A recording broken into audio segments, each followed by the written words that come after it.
নমস্কার, আমি অনিমেষ। আপনারা দেখছেন দ্য সিরিয়াল রিভিউ। আমি চলে এসেছি পরশুরাম আজকের নায়ক সিরিয়ালের আপকামিং আপডেট নিয়ে, যেটি আপনারা আজ অর্থাৎ 22 অক্টোবর স্টার জলসা টিভির পর্দায় দেখতে পাবেন। তাহলে শুরু করা যাক আজকের ভিডিওটি।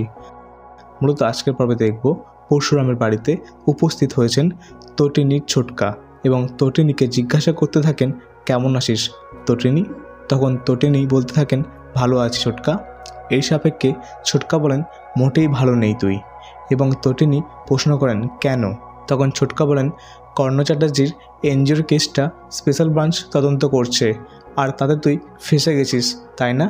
এবং তটিনী কথাটা শুনে স্তব্ধ হয়ে যান এবং তটিনী ছোটকাকে বলতে থাকেন, তুমি এসব কী বলছো? তুমি এসব কথা কী করে জানলে? এবং তটিনী জিজ্ঞাসা করাতে ছোটকা অট্ট হাসি হেসে বলেন, আমি কি করে জানলাম? এবং তটিনীকে একটি খামে করে কিছু ফটো তুলে দেন এবং তটিনী এই ফটোগুলো দেখে একেবারে চমকে যায় এবং তটিনীকে সতর্ক করে দেন আর বলেন, এই কেসটাই মাথা ঘামাস না তুই। এবং দুজনের মধ্যে নানান কথা কাটাকাটি চলতে থাকে।